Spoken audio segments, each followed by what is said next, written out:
Good morning हमारे class 11 12 के प्यारे बच्चों। आज हम लोग चलेंगे जो आपका ग्रामर में राइटिंग सेक्शन चल रहा है और राइटिंग सेक्शन में जो आपका 5 आर्टिकल्स की महत्वपूर्ण श्रृंखला चल रही है उसमें आर्टिकल नंबर 2 देखेंगे, मिस दूसरा आर्टिकल करेंगे। तो प्यारे बच्चों पहले आर्टिकल हमने कोविड-19 पर करा चुके हुए हैं, ये आपका दूसरा आर्टिकल होगा महात्मा गांधी पे। महात्मा गांधी पे हमने आर्टिकल क्यों बनाई हुई है इसके पीछे पूरा रीजन आपको देंगे। तो उसके पहले आपको बता देते हैं कि आपकी ग्रामर की क्लास नंबर 86 है, अभी तक आपकी 85 ग्रामर की क्लास हो चुकी है जिसमें आपका पूरा ग्रामर कंप्लीट हो चुका है। केवल आपका यही राइटिंग सेक्शन बचा हुआ है। राइटिंग सेक्शन में आपका ये जो आपकी टॉपिक आर्टिकल राइटिंग चल रही है ये बचा हुआ है, बाकी लेटर राइटिंग बचा हुआ है जिसकी क्लासें कल सुबह तक आपको सारी क्लासें इसकी भी मिल जाएंगी। मींस कल सुबह तक आपका ग्रामर पूरी तरह से इसका सिलेबस कंप्लीट हो जाएगा।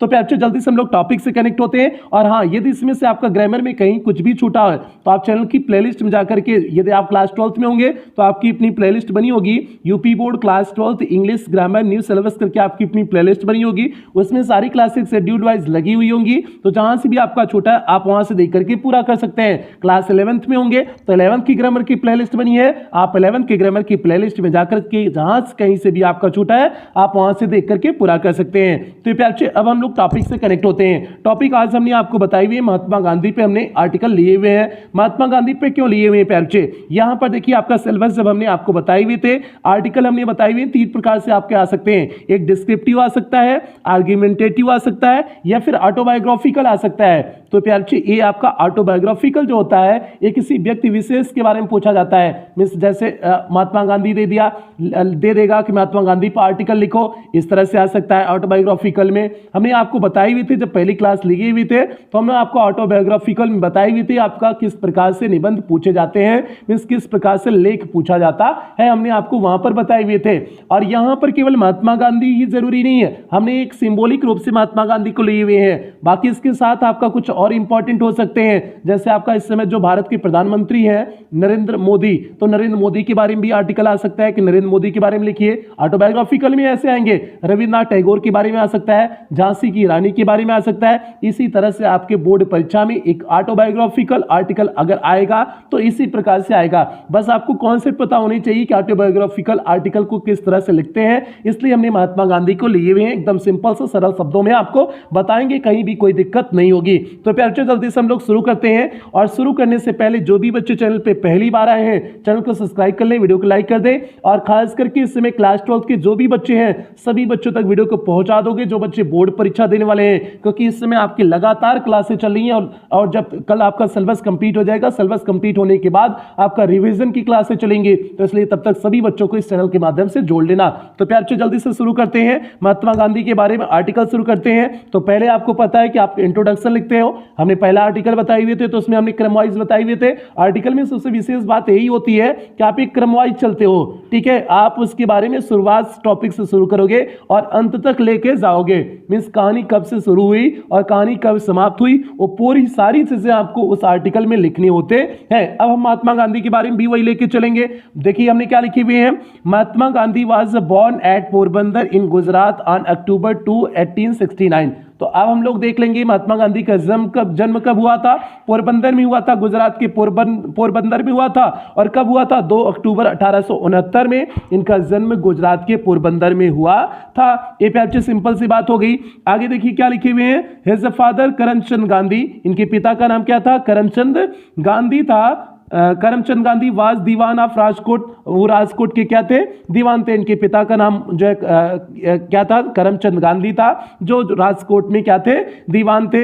His mother Putlibai was a very noble and religious lady. His mother, उनकी माँ पुतलीबाई, उनकी माँ का नाम, महात्मा गांधी की माँ का नाम क्या था, पुतलीबाई था। His mother Putlibai was very noble, बहुत श्रेष्ठ थी, एंड रिलीजियस और धार्मिक लेडी मीन्स स्त्री थी, बहुत श्रेष्ठ और धार्मिक स्त्री थी। उनकी मां पुतलीबाई एक श्रेष्ठ और धार्मिक स्त्री थी। एट द एज ऑफ 7 वर्ष की अवस्था में ही वाज सेंट टू स्कूल, उन्हें स्कूल भेजा गया। 7 वर्ष की अवस्था में महात्मा गांधी को क्या किया गया, स्कूल भेजा गया। He was very shy by nature, वह जो है अपनी व्यवहार से, अपने प्रकृति से, अपने स्वभाव से बहुत शर्मीले स्वभाव के थे। But he was very honest and hard working, लेकिन वह बहुत ऑनेस्ट मींस ईमानदार थे, एंड हार्ड वर्किंग और कठिन परिश्रम करने वाले थे। ये देखो अभी हम बचपन पे लेके चल रहे हैं, महात्मा गांधी के बचपन पे लेके चल रहे हैं, जवानी तक पूरा लेके चलेंगे, ठीक है, इनका बारे में पूरा चरित्र लिख देंगे। ठीक है, तो ये आपका हो गया very honest and hard working हो गया। आगे देखिए, आगे है ही was married to Kasturba at the age of 13। 13 वर्ष की अवस्था में उन्होंने किससे ब्याह कर लिया था? कस्तूरबा से ब्याह कर लिया था। भैया पहले बहुत जल्दी ब्याह हो जाता था। और आपको एक ही बात बताएं, रविन्द्रनाथ टैगोर के बारे में आपने सुना होगा, रविन्द्रनाथ टैगोर जब ब्याह किए थे वो 22 साल के थे, और उनकी मेहरारू जिससे वो ब्याह किए थे वो 9 साल के थे। बताओ, 22 साल के थे रविन्द्रनाथ टैगोर, और जो उनकी मेहरारू मतलब उसे मेहरारू कहे कि लड़की कहे कुछ समझ ही नहीं आता है, वो केवल 9 साल की थी। तो 22 और 9 साल में देखो ब्याह हो गया था। ठीक है, और जो इसी का फर्क रहा कि जो है वो कम एज में ही उनकी रविन्द्रनाथ टैगोर की वाइफ जो है बहुत कम एज में ही उनकी डेथ भी हो गई थी। बहुत कम एज में सिर्फ 30-35 साल में ही डेथ हो गई थी। तो भैया अगर जो है 9 साल की उम्र में ब्याह हो रहा है, शादी हो रहा है, तो समझो दिक्कत ही है। तो इसलिए डेथ तो संभावनाएं भी बन सकती हैं। भाई 9 साल की लड़की क्या जानेगी, कुछ जानती है? अब वो तो 22 साल का हो गया, पूरा जवान हो गया था, उसको जवानी सूझी हुई थी। तो भैया 22 साल का लड़का तो जवान पूरी तरह से हो जाता है ना। 9 साल की लड़की कौन सा चीज जानेगी? तो भैया कम से कम 15-16 साल की लड़की रही होती, हाई स्कूल इंटर में रही होगी, तो कुछ होता बहुत समझ सकती थी। लेकिन वो तो जो है 9 में मतलब 9 साल मतलब 2-3 में पढ़ती होगी, 3-4 में पढ़ती होगी। 4 की लड़की से कुछ उम्मीद करोगे? और 22 साल का लड़का था, तो बताओ ऐसा दिक्कत हो जाता है। तो भैया इसलिए जो है इसीलिए उसे कानूनन रोक दिया गया है। तो यहाँ पर भी इनका भी शादी कब हो गया था? 13 वर्ष की उम्र में महात्मा गांधी की भी शादी हो गई थी। आगे देखो, हाँ किससे हुआ था इनकी वाइफ का नाम क्या था? कस्तूरबा था।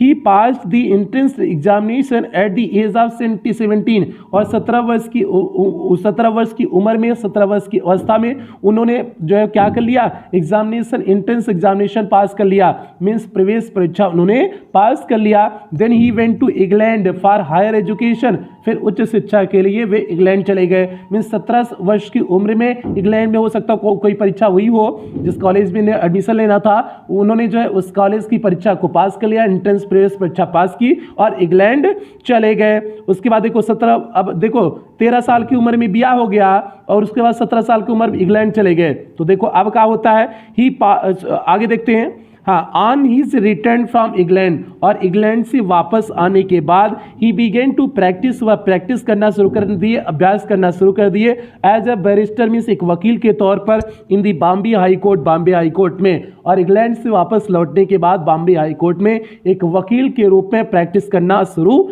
कर दिए। इन 1913 में he left for South Africa, वे साउथ अफ्रीका के लिए निकल गए टू प्लीड, मीन्स वकालत करने के लिए, the case of a firm, एक फर्म के केस की वकालत करने के लिए 1913 में वे साउथ अफ्रीका चले गए। The behaviour of the white people towards the Indian, means भारतीयों के प्रति जो है सफेद लोगों का व्यवहार, शॉक्ड हिम वेरी मच, उन्हें बहुत अधिक अचंभित कर दिया। मीन्स भारतीयों के प्रति जो व्यवहार था वहां के गोरे लोगों का, वह उन्हें अचंभित कर दिया। आगे है, ही स्टार्टेड सत्याग्रह मूवमेंट, उन्होंने सत्याग्रह जो है मूवमेंट शुरू किया। मीन्स मूवमेंट मीन्स होता है आंदोलन कर सकते हो। उन्होंने सत्याग्रह आंदोलन शुरू किया for the rights of Indians, means भारतीयों के अधिकार के लिए। मीन्स उन्होंने भारतीयों के अधिकार के लिए सत्याग्रह आंदोलन शुरू कर दिया। और ये आंदोलन कहाँ पर हो रहा है? साउथ अफ्रीका में ही उन्होंने शुरू किए हुए थे। मीन्स 1913 में साउथ अफ्रीका जब वे गए हुए थे, जब उन्होंने देखा सारी चीजें, तो उन्होंने भारतीयों के अधिकार के लिए वहीं पर सत्याग्रह आंदोलन शुरू कर दिए। And the Indian relief act was passed, और भारतीय राहत अधिनियम क्या हो गया? पास हो गया। रिलीफ मीन्स हो जाएगा राहत, एक्ट मीन्स अधिनियम, और भारतीय राहत अधिनियम क्या हो गया? पास हो गया। उन्होंने वहां पर भारतीय अधिनियम जो है भारतीय राहत अधिनियम वहां पर भी पास करा लिया हुआ था। ठीक है, रिलीफ मीन्स होता है राहत, एक्ट मीन्स अधिनियम, और इंडियन मीन्स भारतीय राहत अधिनियम वहां पर क्या करा लिए? पास करा लिए। तो इस प्रकार से प्यारे बच्चे उनकी कहानी थी, कहां पर? साउथ अफ्रीका में कहानी थी। तो अब हमने यहां पर पैराग्राफ छोड़ने हैं। सबसे बड़ी बात प्यारे बच्चे, अगर आप हेडिंग वाइज नहीं लिख रहे हैं, प्यारे बच्चे, तो सबसे बड़ी बात ये होती है कि आप पैराग्राफ कई बार छोड़ेंगे। जहां आपकी एक बात, एक पॉइंट समाप्त हुआ, आप पैराग्राफ छोड़ करके अगले पैराग्राफ से लिखना प्रारंभ करेंगे और उस पैराग्राफ की भी जब जो है जो टॉपिक चल रही खत्म हो जाए तो आप फिर पैराग्राफ चेंज करोगे, मतलब 3-4 पैराग्राफ चेंज करोगे तभी आपका बेहतर लगेगा। और आपके बोर्ड परीक्षा में ज्यादा शब्दों में लिखने नहीं है, केवल 100 से लेकर के 150 शब्दों में लिखने हैं। मीन्स आपकी जो लॉन्ग आंसर टाइप क्वेश्चन लिखते हो ना, सेम उसी प्रकार से ही लिखने हैं। जो एक हवा बना दिया गया, एक बहुत बड़ा जो है, पहले आता था 250 शब्दों में लिखने के लिए, ऐसे आपका अब आर्टिकल आपके 100 से 150 शब्दों के बीच में लिखने हैं। मीन्स एक लॉन्ग आंसर टाइप क्वेश्चन के समान लिखना है और कुछ नहीं है, ठीक है। तो इसलिए आप घबराना नहीं है अब आर्टिकल से, केवल आपको जो है एक लॉन्ग आंसर टाइप क्वेश्चन समझो, ठीक है। तो भैया ए हो गया। और इसीलिए करें, अगर आप हेडिंग नहीं डाल रहे हैं तो सबसे जरूरी हो जाता है कि आप 2-3-4 बार आप जो है लाइन को चेंज करें, पैराग्राफ को चेंज करें। पैराग्राफ तभी चेंज किया जाता है जब आपका उससे रिलेटेड कुछ नई टॉपिक शुरू हो जाती है, ठीक है। अब जो है ये तो बात हो गई, उनका बचपन हो गया और साउथ अफ्रीका की बात हो गई। अब बात आती है उनके जो है जब वे साउथ अफ्रीका से भारत में वापस आए थे। अब आगे यहाँ से कहानी शुरू होती है। यहाँ देखिए, Gandhi came back to India, Gandhi ji Bharat वापस आ गए इन 1915 मीन्स 1915 में। 1915 में गांधी जी भारत वापस आए and join the Indian national Congress, और जो है इंडियन नेशनल कांग्रेस को क्या कर लिए, ज्वाइन कर लिए। He started the non cooperation movement, उन्होंने नॉन कोऑपरेशन मीन्स असहयोग आंदोलन की शुरुआत की इन 1920, 1920 में उन्होंने असहयोग आंदोलन की शुरुआत किए एंड सिविल डिसओबीडियंस और सविनय अवज्ञा आंदोलन शुरू किया इन 1913 मीन्स 1930 में, और 1930 में सविनय अवज्ञा आंदोलन शुरू किए इन 1942 1942 में। हालांकि गांधी जी ने बहुत सारे काम किए हुए थे, हमने यहाँ पर केवल कुछ ही काम को लिखे हुए हैं। एक तो आपने इंडिको चैप्टर पढ़ा हुआ था क्लास 12th में, इंडिको महात्मा गांधी के ही बारे में था ना। अब अगर लिखना चाहो तो महात्मा गांधी का इंडिको वाला चैप्टर भी कुछ लिख सकते हो वहां से, जो आपने पढ़ा हुआ है क्लास 12th में, ठीक है। किस प्रकार से उन्होंने जो है शेयर क्रॉपर्स को जो है मुक्ति कराई हुई थी नील के कहती से, तो इस प्रकार से आप उनका दाम दिलवाए थे। तो इस प्रकार से जो है आप उससे भी लिख सकते हो। तो आपको लिखने के लिए बहुत सारी चीजें हैं, लेकिन हमने यहाँ पर लिमिटेड चीजों के लिए हुए हैं। तो अब देखिए, हाँ 1942 1942 में he started the quit India movement, उन्होंने भारत छोड़ो आंदोलन की शुरुआत किए थे।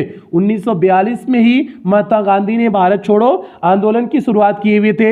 He was sent to jail many times, उन्हें क्या किया गया है, जेल कई बार भेजा गया है। इन 1947 1947 में India Beckham free, India means Bharat स्वतंत्र हो गया, और 1947 में भारत स्वतंत्र हो गया। देखो 2-3 आंदोलन का उनके बारे में लिखे और उसके बाद जो है डायरेक्ट हमने लिख दिए कि 1947 में इंडिया क्या हो गया, स्वतंत्र हो गया, भारत स्वतंत्र हो गया। मींस इस प्रकार से इन्होंने फ्रीडम दिलवा दी भारत को। अब देखना, ही always work for the Hindu and Muslim unity, युवा हमेशा का। अब यहां से भी आप पैराग्राफ चेंज कर सकते हो, हमने नहीं किए हुए हैं, लेकिन अगर आप चेंज करना चाहो तो पैराग्राफ यहां से भी आप चेंज कर सकते हो, क्योंकि जो है आप एक बात समाप्त हो चुकी, भारत की आज़ादी मिल चुकी, एक बात समाप्त हो चुकी, तो पैराग्राफ यहां से भी चेंज कर सकते हो, लेकिन फिर भी हमने चेंज नहीं किए हुए हैं। आगे देखना, ही always work for the Hindu Muslim unity, वह हमेशा जो है हिंदू और मुस्लिम की एकता के बारे में काम करते रहे। हालांकि आजकल कुछ जो लोग ऐसे हैं जो हिंदू मुस्लिम में दंगा कराने की कोशिश में लगे रहते हैं, ऐसे लोग बहुत घटिया टाइप के लोग हैं, क्योंकि यूनिटी से अगर हम लोग नहीं रहेंगे तो समझो दिक्कत ही है, ठीक है। अब भाई मुस्लिम की आबादी 30-35% के आसपास पहुंच रही है, 70% हिंदू है, अगर दोनों में दंगा ही चलता रहेगा, पता चला आज मुस्लिम को अलग करो, कल जो है अपने हिंदुओं में भी 25 अलग होने लगोगे, ये कभी समाप्त नहीं होगा। केवल ये जो धर्म का अगर चश्मा लगाए हुए हो ना, दूसरे धर्म को अलग होने के बाद अपने ही धर्म में 25 जो चश्मा लगाओगे तब 25 जातियां हैं, ठीक है। तो इसलिए कभी भी ये धर्म की लड़ाई नहीं लड़नी चाहिए। सिंपल से महात्मा गांधी ने जो काम किया था वही काम को आगे बढ़ाना चाहिए, हिंदू मुस्लिम यूनिटी लेकर के चलने चाहिए, ठीक है। जो कुछ भी लोग ऐसे धर्मांध लोग होते हैं जो बेवकूफ़ी करते हैं, ऐसी हरकतें नहीं करनी चाहिए, ठीक है। आगे चलते हैं। हिज मेन प्रिंसिपल, उनका मुख्य सिद्धांत वाज था ट्रूथ एंड नॉन वायलेंस, सच्चाई और अहिंसा। नॉन वायलेंस मीन्स अहिंसा। उनका जो मुख्य सिद्धांत था, यहाँ प्रिंसिपल क्या है, सिद्धांत वाला प्रिंसिपल है। यह जो उनका मुख्य सिद्धांत था वह जो है सच्चाई और अहिंसा था। ही बिलीव्ड इन यूनिवर्सल ब्रदरहुड, वह जो है यूनिवर्सल मीन्स विश्व और ब्रदरहुड मीन्स बंधुत्व या भाईचारा। वह जो है विश्व के भाईचारा पर विश्वास करते थे। एंड लव और प्रेम, विश्व के भाईचारा और प्रेम में वे क्या करते थे, विश्वास करते थे। ठीक है, आगे देखना। He was of the opinion, वह विचारों से, that we should hate the sin, उनके विचारों से हमें नफरत से जो है क्या करना चाहिए, वी शुड हेट, हमें नफरत करना चाहिए। द सिन मीन्स पाप से, हमें पापों से नफरत करना चाहिए। सिन मीन्स होता है पाप। उनके विचारों से हमें पापों से नफरत करना चाहिए। नॉट द सिनर, न कि उससे जो पाप कर रहा है, हमें पाप से नफरत करना चाहिए, न कि उससे कि जो हम पाप कर रहा है। ऐसा कभी भी करना नहीं चाहिए। देखो महात्मा गांधी के कितने पवित्र विचार थे। जैसे सपोज दैट कि अगर कोई जो है किसी को मार दिया तो हमें उस इंसान से नहीं नफरत करना चाहिए जिसने मारा हुआ है, हमें उस चीज से नफरत करनी चाहिए कि किसी को मारना गलत बात है, किसी को मारना गलत बात है, तो इस बात से नफरत करना चाहिए। इससे लोगों में परिवर्तन आएगा। तो ये बहुत महत्वपूर्ण चीज हो जाती है। ठीक है, सीनियर को तो आप सुधार सकते हैं, उसे कानूनन उसका भाई कानून जैसा अपना काम करेगा वो तो काम करता ही रहेगा, लेकिन आपको उसको सुधारने हैं तो आपको एक नैरेटिव क्रिएट करना पड़ेगा। भैया अगर आप भी उसको मार देंगे दोबारा वो फिर मारेगा, ये तो चलता रहेगा, तब तो कभी खत्म नहीं होने वाला है। लेकिन जो है आजकल का जो कलयुग का जमाना चल रहा है उसमें वही चाहिए, टिट फॉर टैट चाहिए, जैसा को तैसा चाहिए, बाकी कुछ नहीं चाहिए। ये हो गया।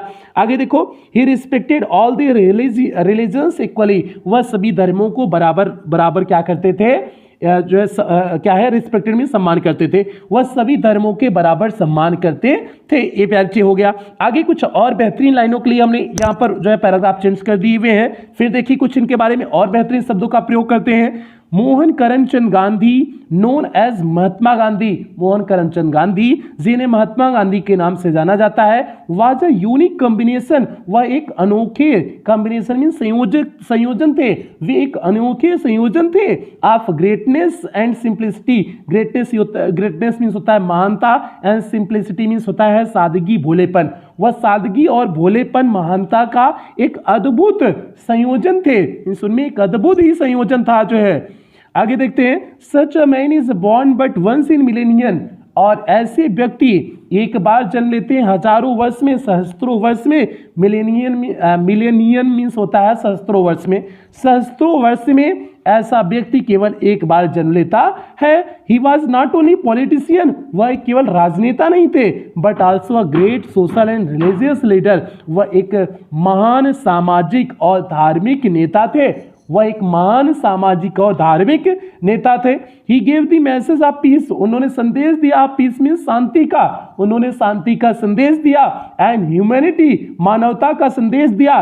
टू द होल वर्ल्ड, पूरे संसार को, उन्होंने पूरे संसार को मानवता और शांति का क्या दिया, संदेश दिया। ये प्यारी अच्छी बात हो गई महात्मा गांधी के। अब दो लाइन और देखना इनके बारे में। ऑन जनवरी 30, 1948, जनवरी 30, 1948 में, ये थोड़ा सा पैराग्राफ हमने फिर चेंज कर दिए हुए हैं क्योंकि अब उनके मरने की तारीख बता रहे हैं, तो इसलिए हमने पैराग्राफ यहाँ पर चेंज किए हुए हैं। ऑन जनवरी 30 को 1948 के ही वाज शॉट डेड, उन्हें मार दिया गया इन प्रेयर असेंबली मीन्स प्रार्थना सभा में एट द बिरला हाउस के प्रार्थना सभा में 1948, 30 जनवरी 1948 में उन्हें शॉट डेड, उन्हें मार दिया गया। 30 जनवरी 1948 में प्रार्थना सभा में उन्हें, बिरला हाउस की प्रार्थना सभा में उन्हें मार दिया गया। आगे देखना, ही लिव्ड एंड डाइड, वे जिए, एंड डाइड मर गए, वे जिए और मर गए। फॉर लव मीन्स प्रेम के लिए, ट्रूथ मीन्स सच्चाई के लिए, एंड नॉन वायलेंस मीन्स अहिंसा के लिए। वह जो है प्रेम के लिए, जो है सच्चाई के लिए और अहिंसा के लिए जिए और मर गए। आगे, he was one of those, वह उन व्यक्तियों में से एक थे, who gave light to the world, जिसने पूरे संसार को प्रकाश दिया। प्रकाश दिया मीन्स बात समझ रहे हो, उन्होंने लाइट का लंपुआ नहीं दिया, मतलब लैंप नहीं दे दिया, बिजली का बल्बुआ उन्होंने नहीं दे दिया, प्रकाश देने का अर्थ है उन्होंने लोगों को जीवन जीने के एक सही तरीके को बताया, उन्होंने एक जो है यूनिटी के बारे में बताया, हिंदू मुस्लिम एकता के बारे में बताया, उन्होंने अहिंसा के बारे में एक राह दिखाई, पथ दिखाया। तो ये सारी चीजें हैं, ये सारी चीजें हैं, तो इन्होंने सबसे शुरुआत किया हुआ था, तो इसलिए जो है इन्होंने कहां पर कहा जा सकता है, ही was one of those who gave light to the world, means वह उन व्यक्तियों में से एक थे जिन्होंने भारत को नहीं पूरे विश्व को एक प्रकाश दिया। तो प्यारे बच्चे ये बात हो गई, किसके बारे में आर्टिकल हो गया, महात्मा गांधी के बारे में हो गया, और सिंपल शब्दों में हमने लिखे हुए हैं। थोड़ा सा आपको शब्द का, भाई अब 11th 12th है तो थोड़ा सा शब्दों का आपका ग्रेटनेस तो बढ़ाना पड़ेगा, शब्दों की थोड़ा सा अच्छे वर्डों को आप प्रयोग तो करने पड़ेंगे। बाकी आप हाई स्कूल में तो नहीं है, या फिर 9th 10th में, या 7th 6th 7th में तो नहीं है कि आप जो एक सिंपल शब्दों में लिख सकते हैं। थोड़ा सा आपको स्टैंडर्ड तो शब्दों के रखने पड़ेंगे, और कोई दिक्कत नहीं प्यारे बच्चे, इस बात को बार बार करें कि पैराग्राफ आपको 3-4 बार चेंज करने हैं। अगर आप एक ही पेज में बिना हेडिंग के लिख रहे हैं तो आपको उसमें 2-3 बार पैराग्राफ चेंज करने होंगे, ये श्योर मान लो। इस तरह से आप लिखना, 2-3 बार जो है पैराग्राफ चेंज करना, एक क्रम वाइज उनके बारे में लिखना शुरू करना, लेकिन जहां से लगे कि थोड़ा सा अलग टॉपिक शुरू हो रही है उनकी लाइफ के बारे में या फिर किसी के बारे में, तो आप वहां पर पैराग्राफ चेंज कर देना। इस तरह से लिखोगे, पैराग्राफ चेंज रहेगा, तो आपका आर्टिकल बहुत खूबसूरत लगेगा प्यारे बच्चे। बिना हेडिंग का सबसे खूबसूरत आर्टिकल लगेगा। हेडिंग कोई जरूरी नहीं है, हेडिंग कोई बहुत जरूरी नहीं, हेडिंग लिख सकते हो, ये आपका ऐसे नहीं है, ऐसे एक प्रकार से नहीं है, इसलिए हेडिंग लिख भी सकते हो, नहीं भी लिख सकते हो। नहीं लिखोगे तो पैराग्राफ आपको छोड़ने हैं, जिस तरह से हमने आपको बताए हुए हैं। तो प्यारे बच्चे ये आज की क्लास हो गई। अगली क्लास आपका तीसरी क्लास कुछ ही देर में आपको मिल जाएगी। आज आपके आर्टिकल्स तो पूरी तरह से कंप्लीट हो जाएंगे, लेटर आपके शुरू हो जाएंगे, और कल 10-11 बजे के आसपास तक आपका ये पूरी तरह से लेटर और जो है ये आर्टिकल पूरी तरह से कंप्लीट हो जाएगा। कल 10-11 बजे तक आपका सिलेबस कंप्लीट हो जाएगा।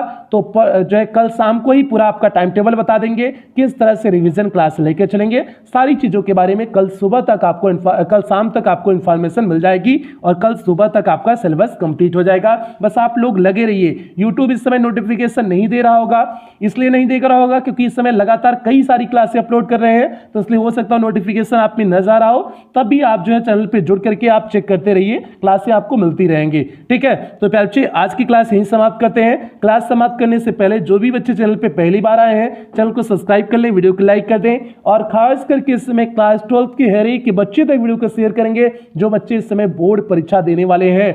और खास करके आपकी रिवीजन सेक्शन जल्दी ही स्टार्ट होने वाली है, मिस कल शाम को आपको बता देंगे, तो इसलिए सभी नए बच्चों को भी जोड़ लेना। ये तो मान लो पुराने बच्चों के लिए है जो बहुत दिन से जुड़े हुए हैं, उनका सिलेबस सभी चल रहा है, तो ये तो मान लो पुराने बच्चों के लिए हो गया, लेकिन नए बच्चों को सभी जोड़ लेना, क्योंकि रिवीजन सेक्शन में आपका 6-7 क्लास में पूरा आपका रिवीजन करा देंगे, तो इसलिए सभी बच्चों को जोड़ लेना प्यारे बच्चे, ये आपकी जिम्मेदारी है। और कुछ बेहतरीन लाइनों के साथ आज के क्लास समाप्त करते हैं। जीत की उम्मीद रखने वाले लोग कभी बहाने नहीं बनाते हैं प्यारे बच्चे, तो इस प्रकार से आपके बहाने नहीं बनना चाहिए कि सिर्फ 15 दिन सर एग्जाम के लिए बचा हुआ है, कैसे तैयारी कर लें, कोई बहाने नहीं बनाते हैं। अगर आप जीत की उम्मीद रखते हैं, अगर आप चाहते हैं बेहतर करना, तो प्यारे बच्चे इसलिए कोई बहाने नहीं चलेंगे, आप पूरी मेहनत करो, 100% श्योर आपके पेपर बेहतर होंगे। इसलिए आप लोग बिल्कुल डरो नहीं, बिल्कुल मेहनत करो, रात दिन एक कर दो।